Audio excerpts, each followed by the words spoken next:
ever wondered how sound effects are added to films or TV and radio shows, video games, animation and the likes? Well, for many years I've been intrigued by the world of Foley. Jack Foley was the first sound artist to break into the film industry, hence why this art form is named after him. As a sound creator and percussionist myself, I find that I naturally dip into the world of Foley. So one day I could be playing a beautiful piece of music on the most amazing marimba, and the next creating a sound from a toy rain stick to depict a sizzling steak, both done with an equal measure of care and attention, I might add. During lockdown, I delved into a book called The Foley Grail, which is a fascinating read for those with any kind of curiosity towards knowing a little more about what we really are listening to when we snuggle in front of our TVs or munch into popcorn at the cinema. It's a fascinating world, and Foley artists are the most creative pool of people I know. Well, in this podcast, I'm absolutely delighted to have this opportunity to chat with one of the UK's most in-demand Foley artists, Ruth Sullivan, and together we'll try to reveal more about the skill, the imagination and magic of the Foley world. Ruth, thank you. Thank you for joining me. I would be very intrigued to visit your house one day to see what it's like. Is it like a Foley studio or is it? Yes, well, I can safely say that I collect a lot of items. Some may call them junk. I call them, what do I call them? Well, props, I suppose, just very simply. But yes, tools of the trade. Tools of the trade. Yes, thank you very much. I'm not sure my mum would agree with you, but yes. Yes, I mean, the thing is that the very basic things can be so useful in a studio.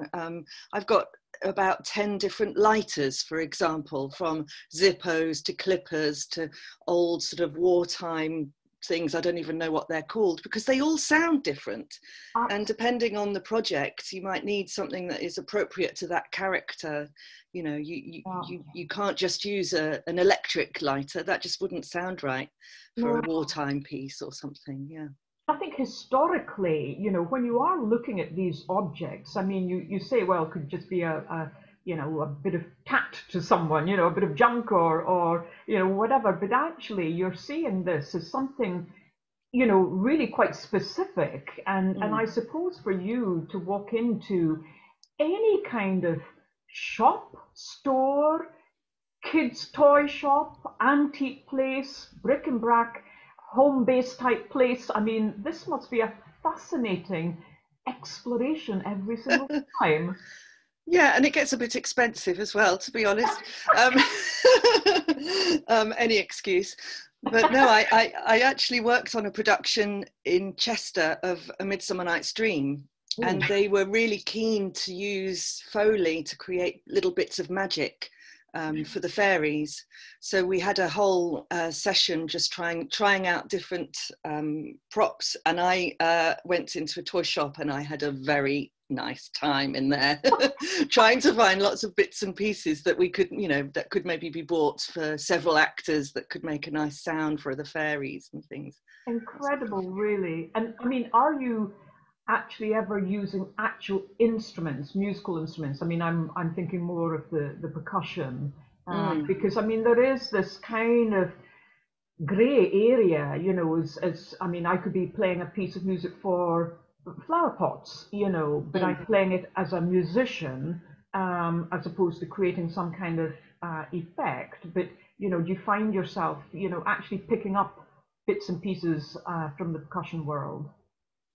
I suppose not so much with the Foley that I do for film and TV, but for stage work, that would definitely be the case. I work a lot on a production of The Magic Flute, and one of the most amazing props I have is this enormous thunder sheet.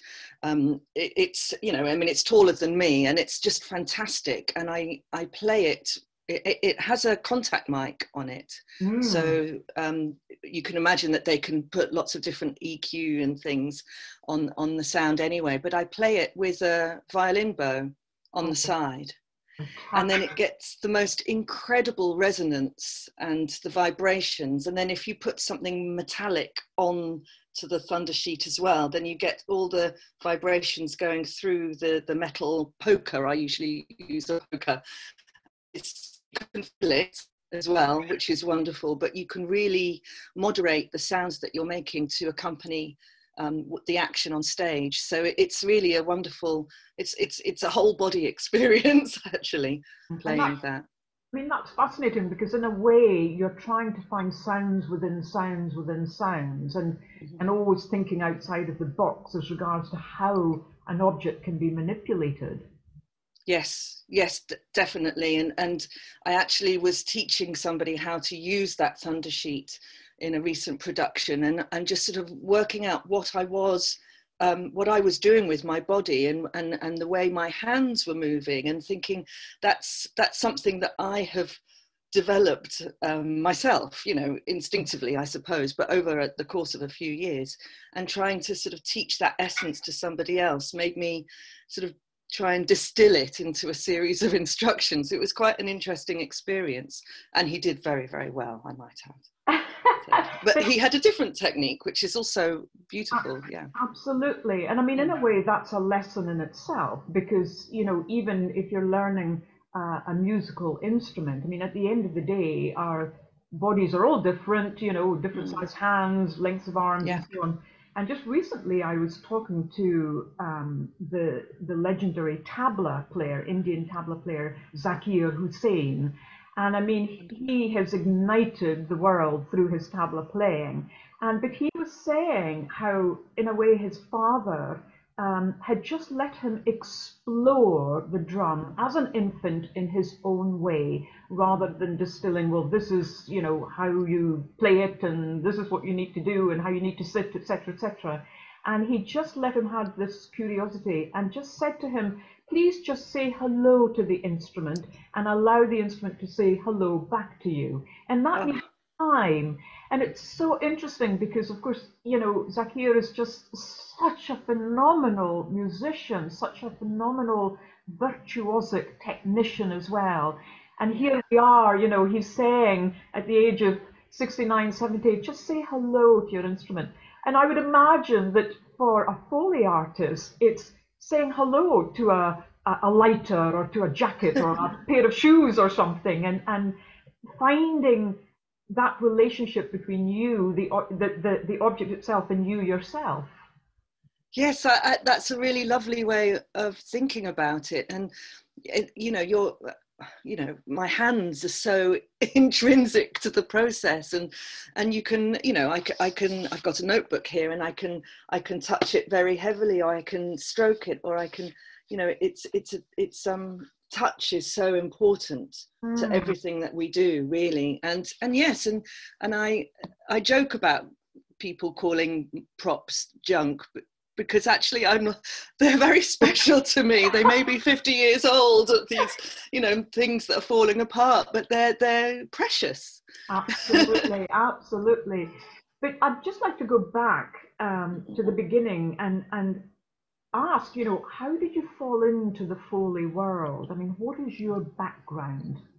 Yes, I mean, I definitely did fall into it. It's certainly not a career path I ever had in mind. I was doing dancing and theatre work, and that's where I was aiming for, but I just wasn't getting anything professional, or not much anyway. And I happened to see an advert in the stage newspaper that said dancers wanted for film work, which I assumed would be just, you know, being an extra at the back of a dance scene. I sent off my CV, and this woman phoned me up, and she said, well, it's not actually dancing, but it does help if you have a dance background. And I was intrigued, and she said, the thing is that I'm a Foley artist, and she gave me a little description of what that meant, which was, you know, totally confusing to me. And then I basically auditioned in her house and passed the audition, which I think, if I remember rightly, was just walking in time with somebody on the television, and just to see if I could mimic the actions of an actor. Yeah, and then she just sort of, I had these very ad hoc little training sessions in her living room. And she taught me a few tricks of the trade. And I mean, it took many months of little one day here and there. It wasn't a sort of consistent training at all. And then I went to observe a few sessions in the studios when she was working, and was allowed to add my footsteps at the back of a crowd scene on occasion. So yeah, it was a long process, and I certainly never would have imagined that I'd be doing Foley however many years later. That was mid-90s. So yeah, it's been a very, if I look back, it just surprises me that this is where I've ended up. Yes, and I mean, do you think that your dancing and acting background was a really necessary part in developing your Foley skills? Is this an avenue that many people with a similar background take, or do they happen to be musicians or percussionists, or I don't know, just something completely different? There are definitely a couple of my friends in Foley came from a dance background as well. I think some people just fall into it from a slightly different angle. Maybe they have a friend or a partner in the industry. I think personally for me, I think that the theatre absolutely helps. The theatre is part of my life anyway, and I work in the theatre now as well, which is wonderful because my Foley career has sort of dovetailed with my theatre work. So the Foley has given me a new career path, really, in professional theatre, which is astounding to me still. I love that. But also because film and TV, I mean, I love watching films and I love watching TV dramas, and if you're working on them, you can get into the characters and you can walk in the way that they walk, and then you're intrigued by the storyline, so you want to find out a bit more, and then you put a bit more character into the sounds that you're creating. And I think yes, I would definitely say my theatre background has been helpful, and they feed into each other. Yes, so yes. Which is really nice. Yeah. And I think how you're describing this is such an important form of listening, because you're using the eye, the observational skills, are so magnified, and you're zooming into the teeniest detail, but yet also zooming out and seeing the whole picture. And I mean, I can only imagine that if you're watching someone walking down I don't know, a pavement or something, and it's a busy street, and you would be no doubt observing, I don't know what. I mean, you tell me.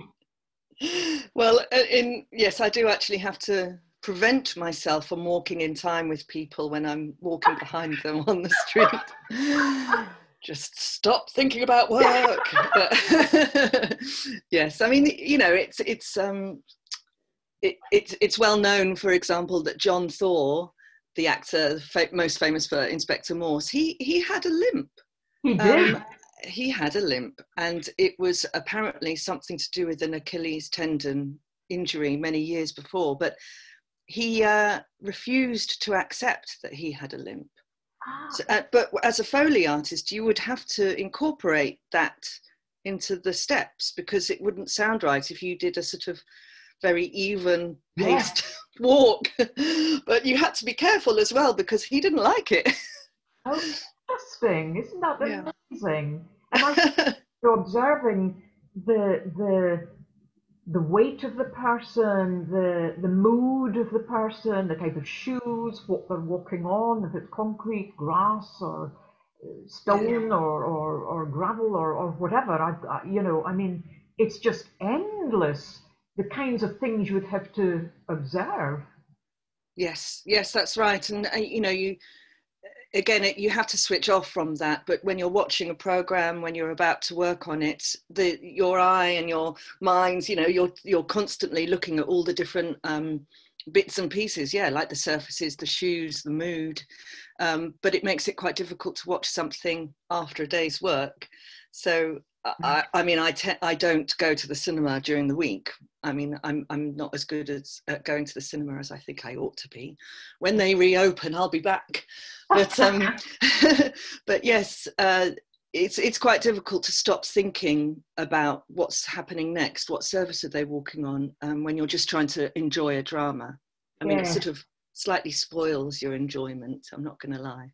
No, that's really interesting, because in a way, I feel slightly the same when I go to a concert of another percussion player, because I know about the logistics and about the amount of work that it takes just to get the instruments there and set up and positioned, and then the whole process of preparing for the concert and so on. And you can't quite just sit still and thoroughly enjoy it, even when it's the most amazing experience. You're still just that little thing in the back of your mind, Yes, of course. Yeah, of course. And you don't want to judge, but at the same time, you think, well, maybe I would have done something slightly differently. And I suppose you could line up, 5 different Foley artists, ask them to do or watch the same scene, and I would imagine they would all come out with something a little bit different as regards to how they might interpret or achieve a particular sound. Yes, I think you're absolutely right.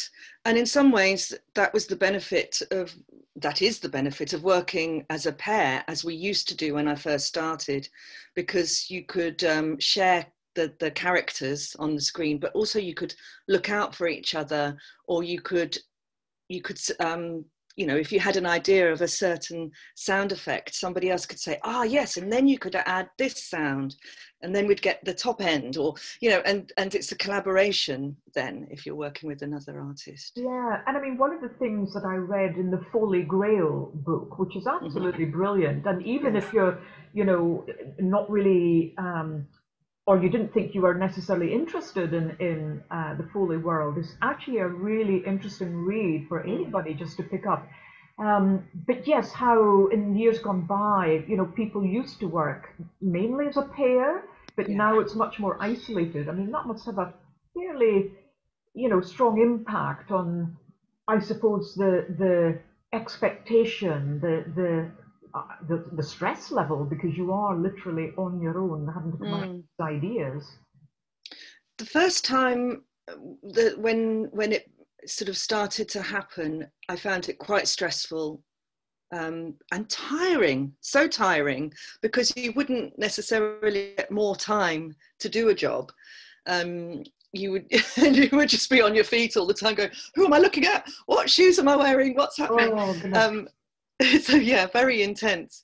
But it's been a long time now since I've mostly worked on my own. Occasionally I work with a friend of mine, and we have such a jolly time. It's really exciting. But yes, actually, it working on your own also can give you more of motivation somehow, because you're following everything. So your concentration and focus is constant.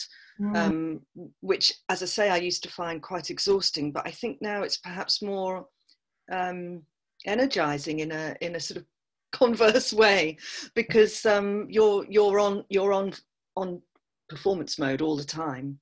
I suppose it's interesting that you use that word performance, because a Foley artist isn't a person that we see in film, but that psychological aspect of performing with a cigarette lighter or a thunder sheet or a chair or a jacket or something is really quite key, I believe. Yes, it is. And also it comes down to the relationship you have with the other people in the studio. There may only be one person, an engineer, or there might be a sound editor, a director, another artist. And certainly when I first started, there'd be more people in the room, and you did feel like you were stepping out on stage with no support and people standing there behind you watching. And it was excruciating. I was terrified.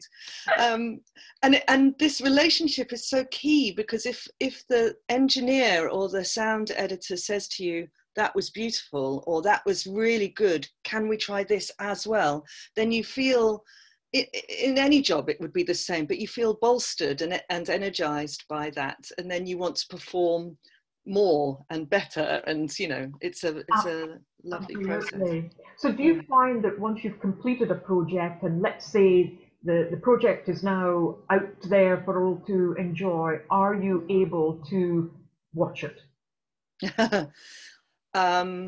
Some things I will avoid watching, some things I still love because I'm so excited about the project.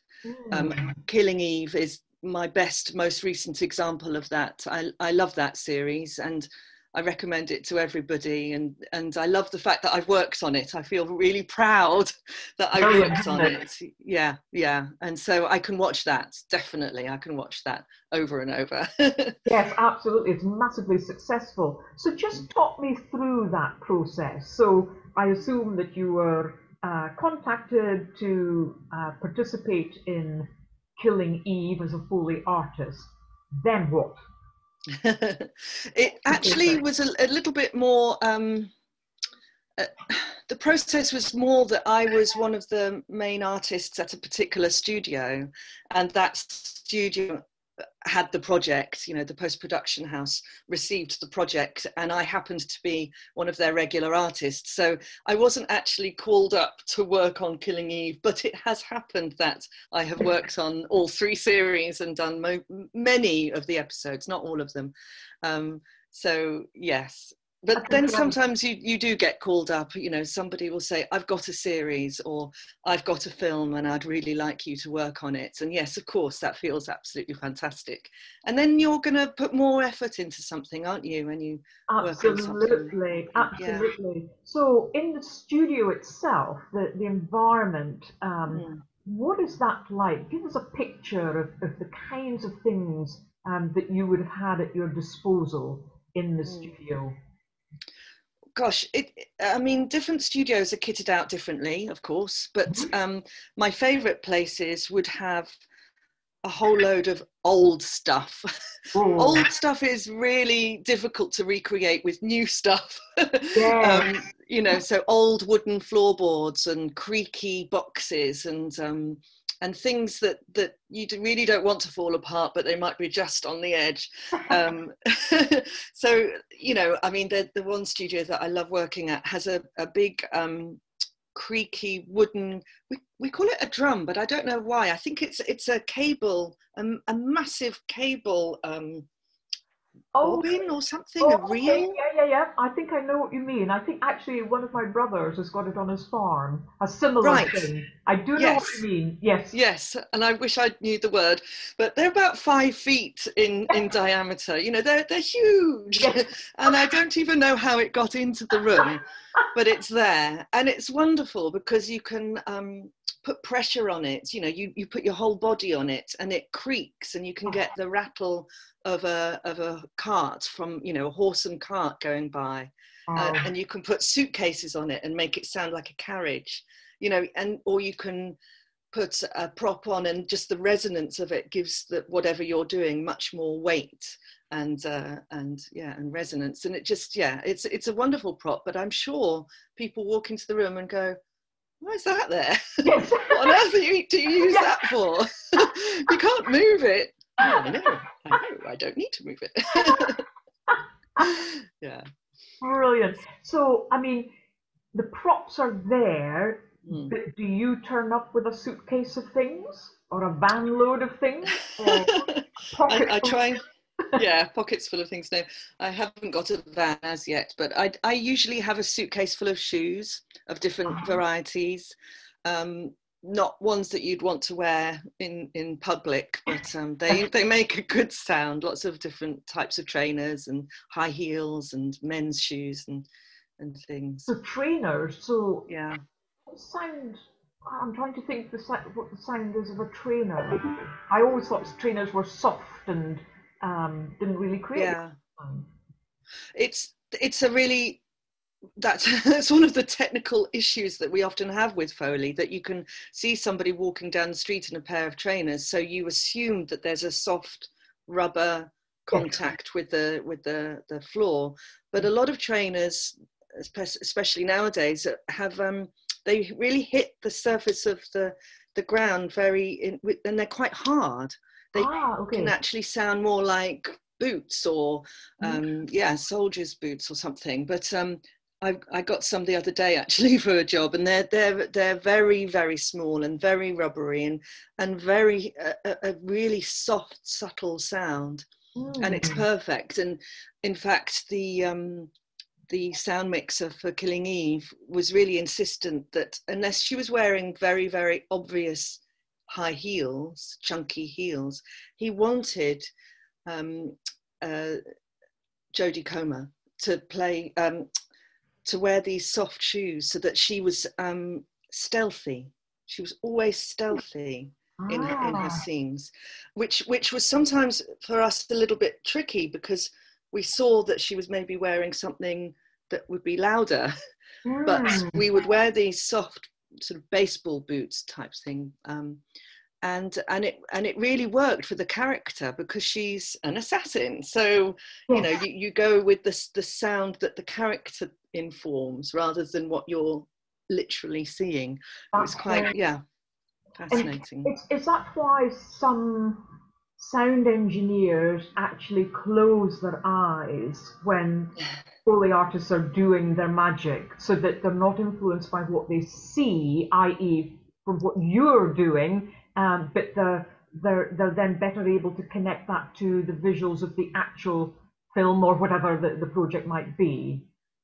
Yes, I think that often happens by accident, but it's really useful. So the engineer may be in a control room, so they can't actually see what we're using.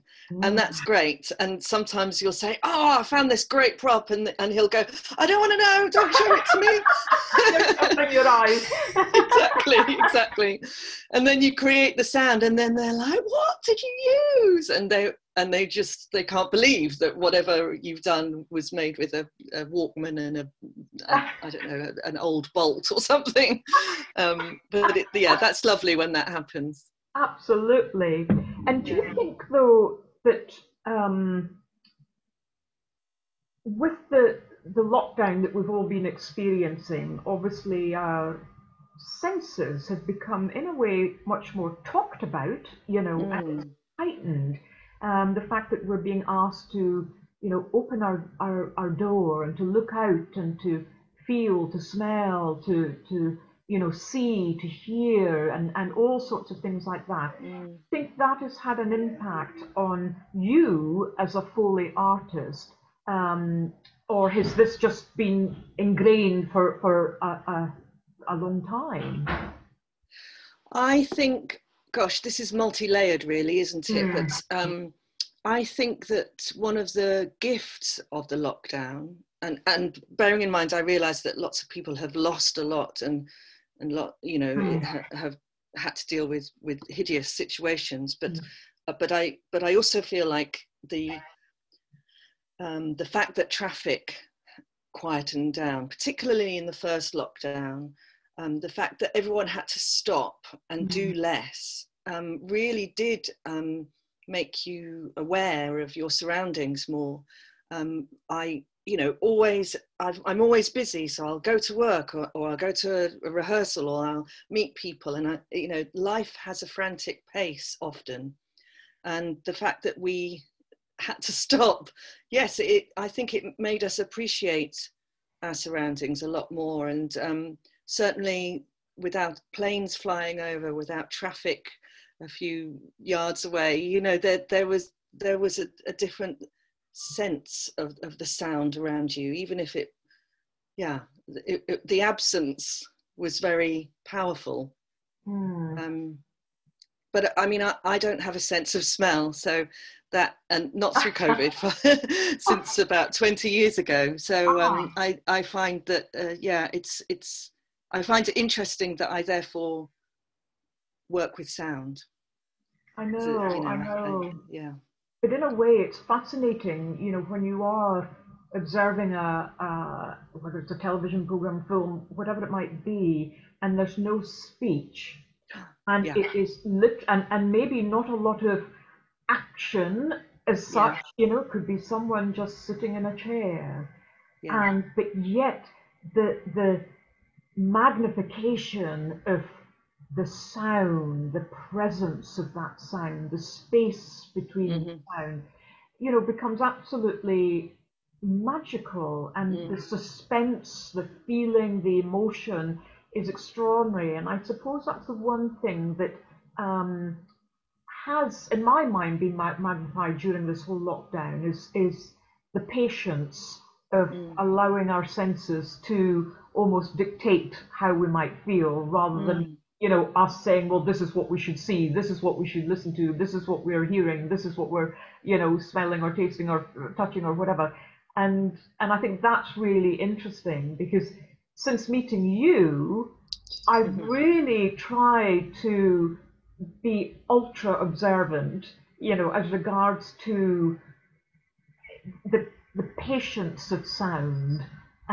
It's hard to describe it really, but the impact is quite enormous. I mean, if that wasn't present, it would be a whole different feeling Mm. towards the message of the film or program. Yes, thank you, and I agree, and there you can look at a film. We look at a film before we put Foley on, and you think, oh, that's a really quiet scene, nothing's really happening, and then yes, you actually realise that somebody is walking. You might want to hear the creak of their shoe. Mm. You might, depending on where the camera angle is, you might want to hear the bird in through the window, or you might, and or somebody picks up a magazine and they don't just open a page, they touch the corner, and there's so much detail that you can put in, and it's that zooming in, but then it gives the audience something very different, almost palpable, I suppose. Mm. And it's the atmosphere, it's a charged atmosphere that the sound can create, and it can make you feel claustrophobic, it can make you feel icky, it can make Yes.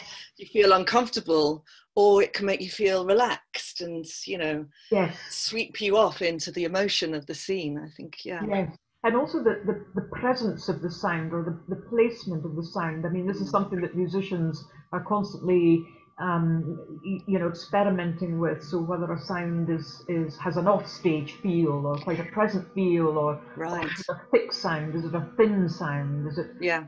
a fat sound? Is it a stodgy sound? Is it a fragile sound? And so on. And that's what I find interesting with Foley is okay, you might be creating the sound of footsteps, but Mm-hmm. where are those footsteps? Are they sort of 100 yards down the road, or are they present? And how then is that manipulated? Mm. So is that something that you do, or is that a sound engineer, role, or is it a combination, or what kind of happens with that sort of thing? It is a combination of things, actually, but certainly when I first started, we were taught a method of fading in your own footsteps if somebody was walking towards the camera. So you would Mm. start quietly, and then you would increase the sound. So you were sort of doing the fader yourself, and then when things became more digital, I suppose. We were told on no uncertain terms, stop doing that, I'm fading you in, stop. Oh, sorry, it was so ingrained, it was really hard. But yeah, somebody else is fading between two microphones, a distant mic and a close mic and things. So yeah, That's Sorry, Ruth. No, sorry. right. That's quite funny, because it's a little bit like, I remember recording some pieces on the marimba in a chorale type style, so where you're Yeah. rolling all the notes on the marimba, and you'd spend ages practicing fading out and fading in, with the sound, so that it doesn't just, there isn't a sudden attack. And I do remember the sound engineer saying, "Oh, don't worry about that. I'll feed it in or out, or the engineer would." Yeah. And I thought, no, no, no, no. I want to do it myself, because I really Yes. practiced it. Yes. Yes. I want to get Of the real course. feel, kind of thing.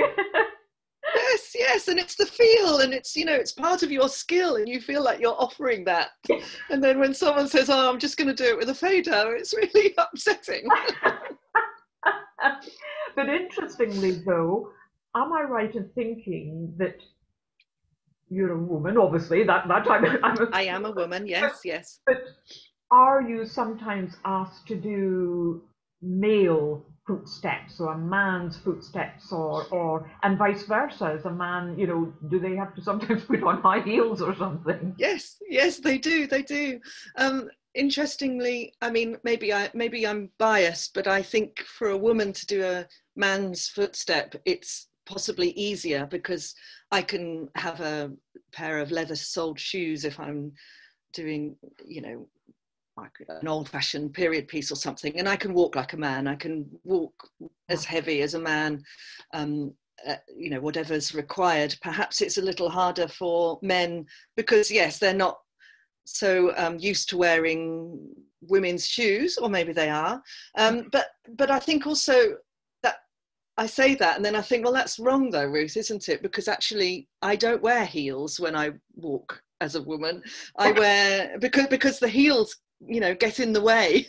It's actually really hard to walk on the spot in a pair of heels. So I wear flat shoes that happen to sound like heels, and they're much easier to walk in. So yeah, we swap and change. We can do it all, basically. You do it all, exactly. So sometimes do you have to sometimes wear shoes on your hands? So not actually use your, but depict walking, but using your hands, and that maybe that effect works better or something.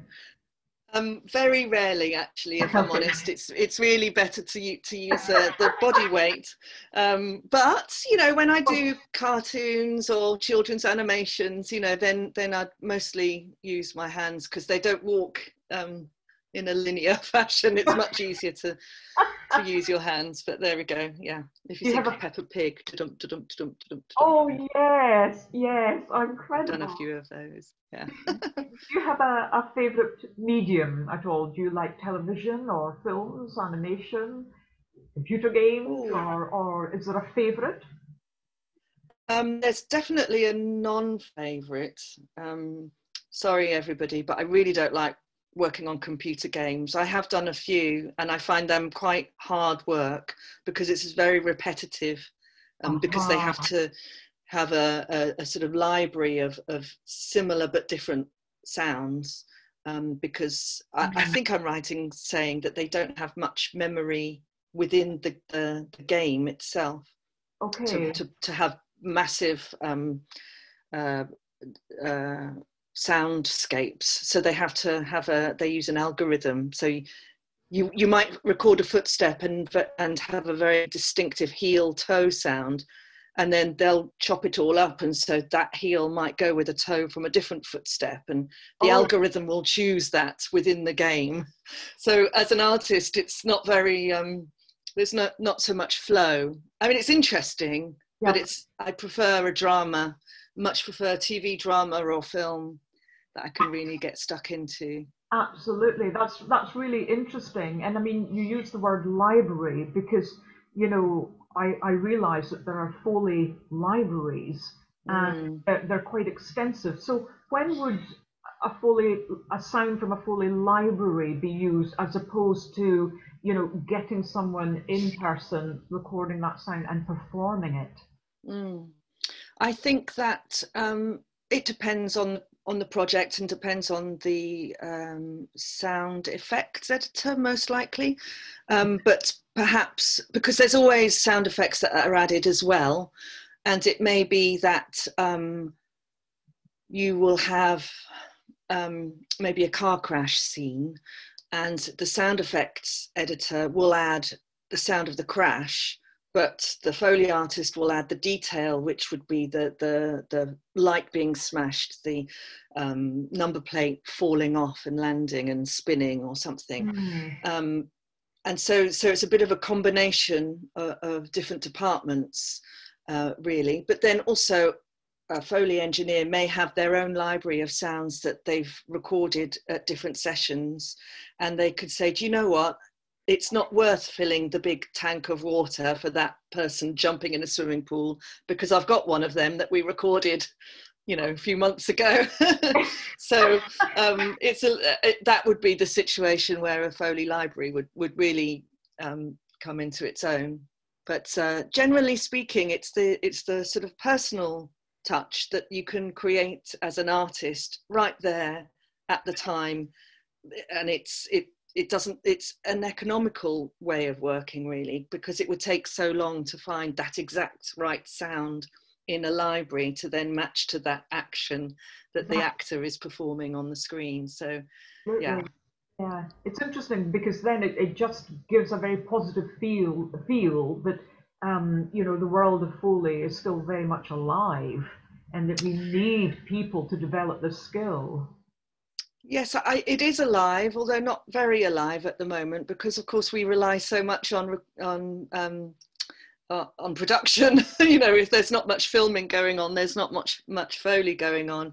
But yes, once things pick up again, once things start filming again, then there'll always, I believe, be a call for Foley artists. So yeah. And I mean, is this subject addressed for students when they're studying film or I don't know, media arts or I'm not sure, theatre work? I think that it's definitely taught more as a concept, if not in a practical sense, on film courses. And I often have emails from people who are at college who'd like to have a chat, or you know, how would you record this and how would you do this? And I try and get in touch with as many people as possible, but it's hard. It's a difficult little industry to break into because, as we mentioned, you know, mostly the artists are working on their own. So having somebody in the room to try and train is very tricky time-wise. You know, you're up against the clock most of the time. But there are definitely students who are becoming interested in Foley, who are doing their own student projects.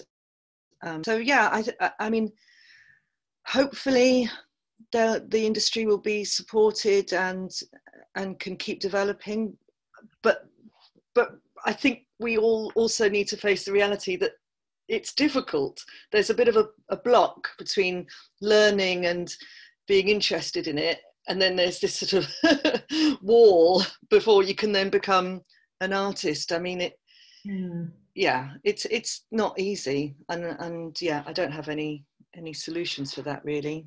Oh, it's interesting, and I mean that leads me to ask that if you were asked to participate in, let's say, an Indian film or a South American film or something, or project, I mean, are there territorial sounds, as it were, you know, throughout the world, or is it, you know, do Foley artists travel around the world and you know, participate in any project that they're asked to do?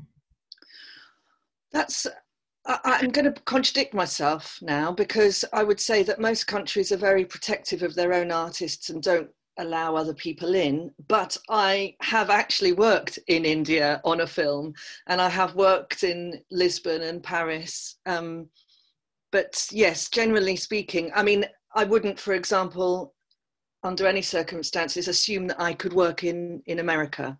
They have their own artists and it's their industry, and absolutely, you know, that's fair enough. I would be slightly annoyed if an American artist came in and tried to work in the studios that I work in. I think we're all, as it with most industries, I guess, we're all quite protective of our own areas. I think I was maybe thinking about, is there a Hollywood style, or is there a New York style, a London style, a Paris style? I don't know. I'm just I don't know really enough about the industry to know whether that even exists. I think there probably is. I'm almost certain there would be different sort of house styles, as it were. Okay. I know that when I went to Paris, I was sort of told off by the sound editor for not working like a like a French Foley artist. And I'm thinking, well, I'm really sorry about that, but I'm from the UK. How can I possibly be French? It's just, you know, sorry, not much I can do about that. So yes, I'm sure. I'm sure there are styles, countrywide styles, but then, you know, I've worked with, I think, most of the Foley artists in the London sort of area, and we all have different ways of doing things amongst ourselves as well. So yeah, interesting. It's a microcosm, isn't it? But yes, absolutely.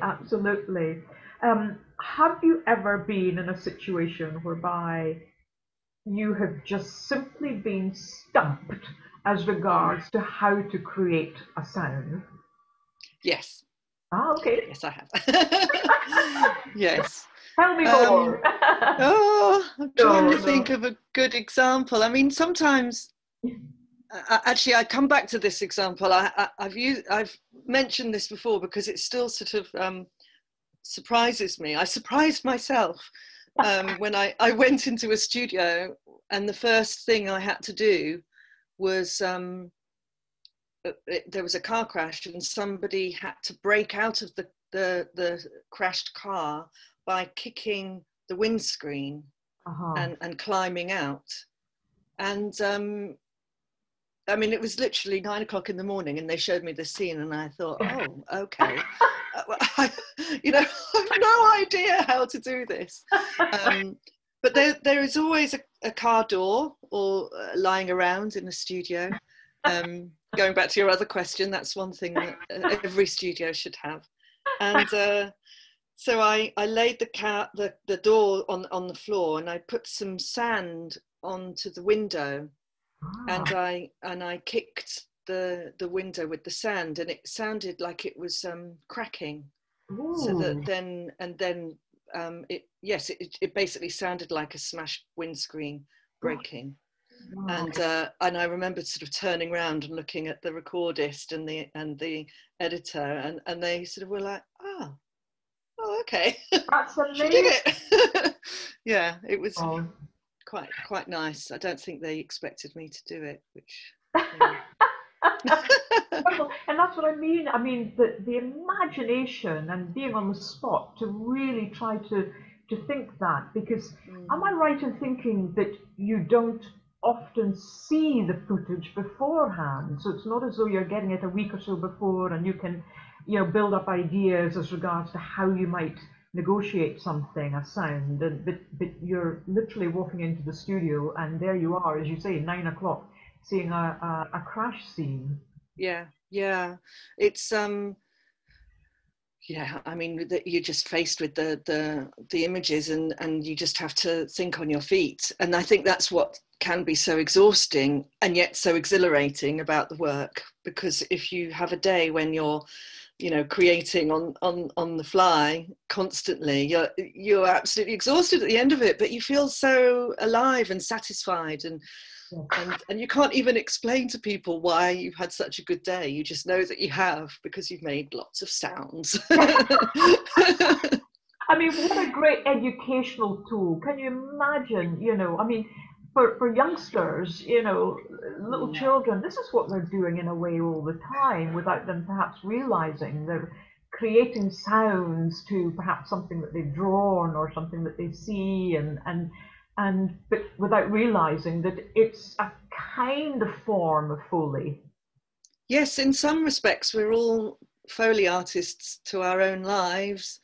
It's a little bit meta, isn't it? But yes, I mean, I think if it would be lovely if we could sort of teach or guide children in ways of listening. I mean, this is the work that you're doing all the time, and make people appreciate what they're hearing. I mean, everything sort of goes by at such a pace.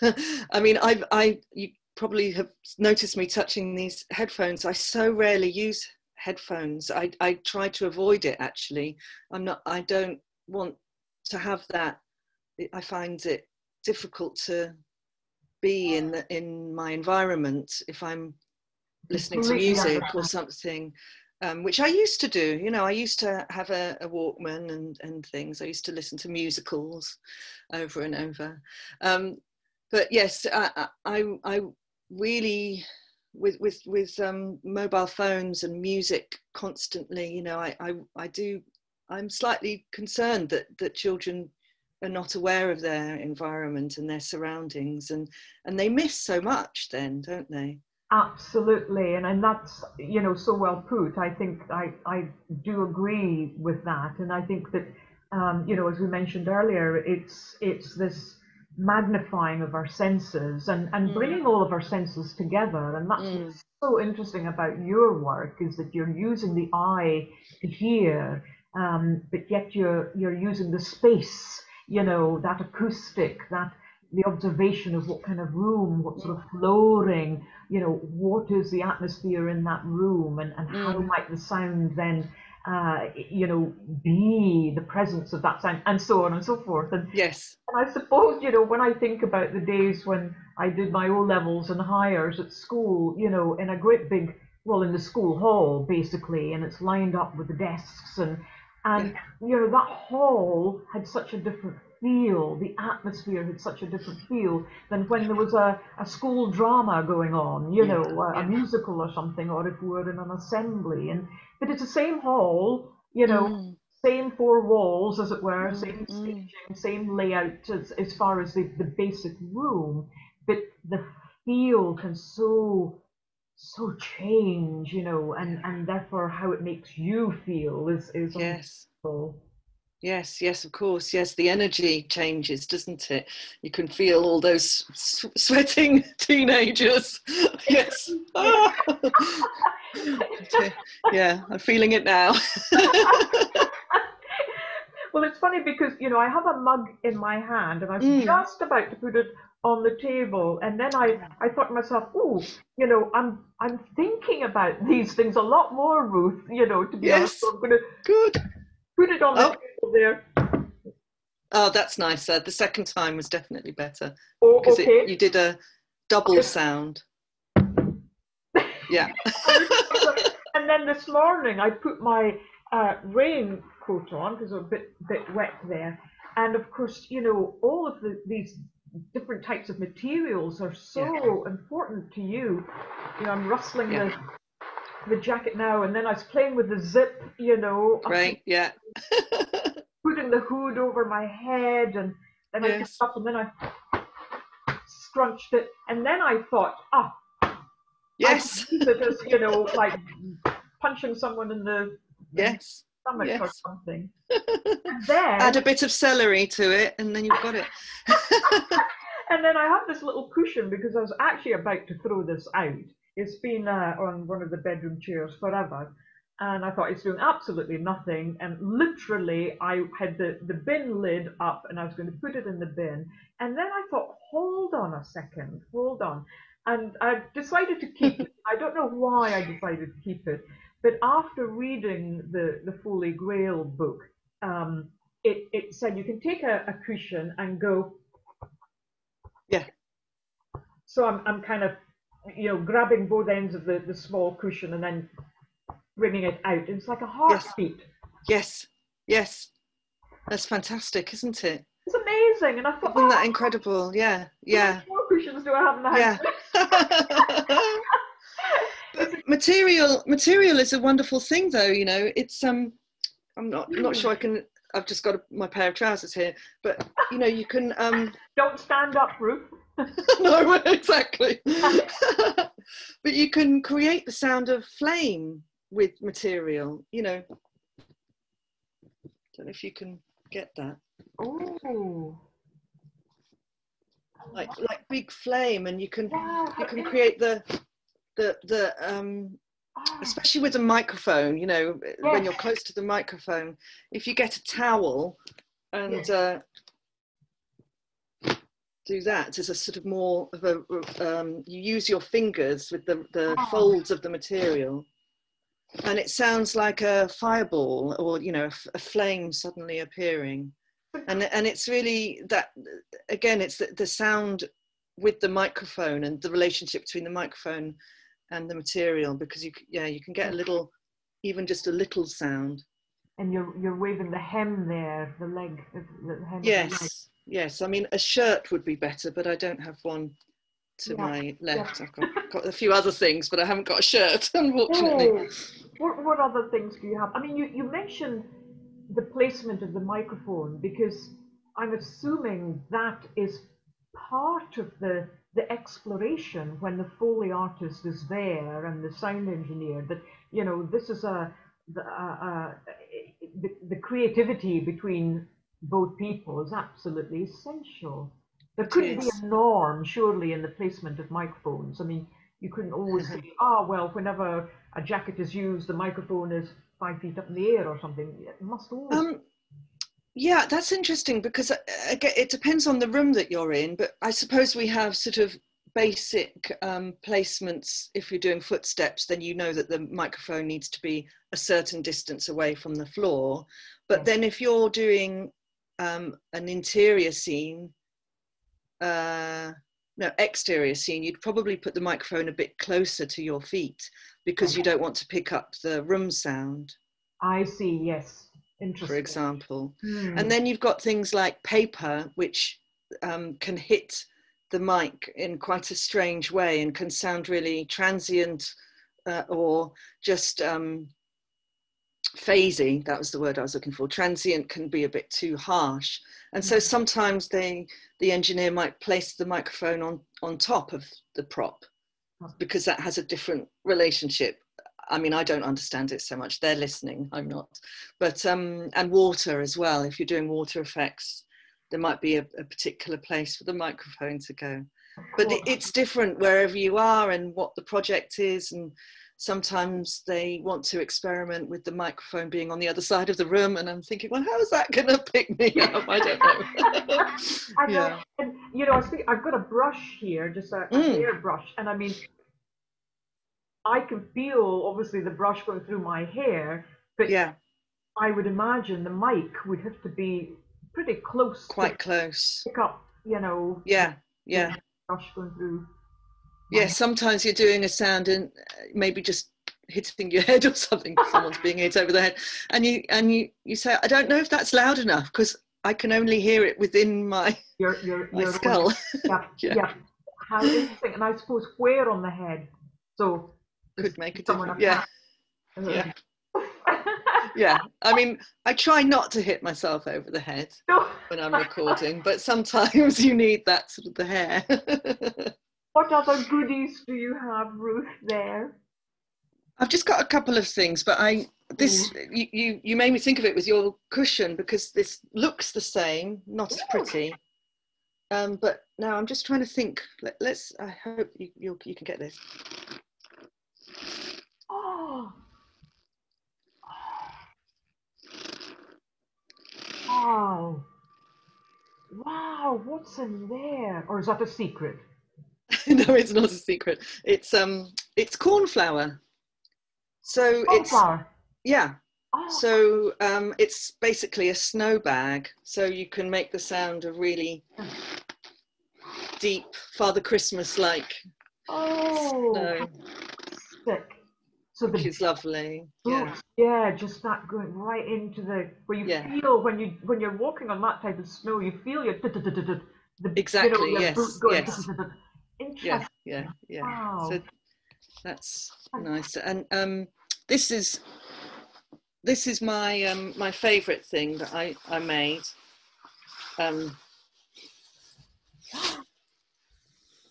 It's like a pillowcase. Oh. Wow, so you're tipping it from one side to the other. Yeah. Oh, goodness. Is that gravel in there, or? Yes, it is. It's just, I think it's aquarium gravel. It's quite small. And the material is polyester. And this is what I call my sea sausage. Because it makes the sound of a sea. And it's it's just a wonderful. I mean, you could do it for hours, literally, because really could. It's quite meditative, you know. Fantastic. And it's the same kind of principle as a rain stick, Yes. because you're using your hands and your fingers to control the flow of the stones.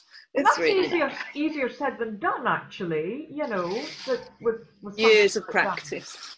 But yes. Incredible. So in a way, you know, I mean, the more I speak with you, the more I think that the use of the imagination, just looking at objects in a completely different way, that our listening skills can be developed, but just the sense of curiosity. I mean, surely as a, you know, for our well-being and fun and, you know, getting the family together and exploring all sorts of things, you know, it could be a wonderful game as well, you know, creations of movement. Well, what sound is being depicted there or something? I mean, it could be an awful lot of fun. Yes, I'd like to think so. I mean, well, when I was little, we used to read plays as a family, and I remember I made a little rain stick thing for the sound of the rain. In we were reading The Ghost Train, and I had a stick and a little box, and I put rice in it, and I shook it around. I guess I would have been about 7 or something. So obviously it was meant to be. I became a Foley artist. But yes, I mean, but you know, it's lovely when you think you can do all sorts of things. You can make up, you know, the sound of cornflakes in a box. Yes. If you shake that, it can sound like 100 men marching across the horizon. You know, just that. if you change the perspective in your head, Absolutely. Well, to finish off, I have well, talk about rain sticks. This is a tiny one. Oh, isn't that beautiful? For a sizzling steak. Yes, it's fantastic. Probably not very good, but anyway. No, I love it. I love it. I was going to throw out until I just accidentally sort of twisted it. With just the lid. Brilliant. Yeah. And then I just an old coffee tin, and I think what I did was just find different ways to put it down. So on the wooden desk, on a drum stool. Totally different. Same, on the cushion. Yeah. And this brought me back to when I was 12 years old, and when I was given a snare drum for a week, and I placed it on a table, on my bed, on the settee, on the lawn, on a stone, and so on. So it was the same drum, but it reacted differently depending on the surface. Yes. And that's what I, you know, was covering, you know, before I happened to you this morning. I thought, oh, you know, and then, you know, the ways of putting the lid on. Yes. To get it off, or just lovely with it or whatever, but you know. And then you see if because it you know, the shape of it, this, depending on where you have the opening in relation to a microphone, that would have a totally different sound as well. Interesting. Yes. So that's true. That's true. Yeah. But it's just wonderful to just get your hands on things, isn't it? Absolutely, it is. And then this one is an old plastic bag, but with a plastic bottle inside of it. Oh yeah. I don't know which sound I'm really creating here, but well, if you had just a small bit of the bag and just manipulated it in a small way, it would sound like the crackle of a fire.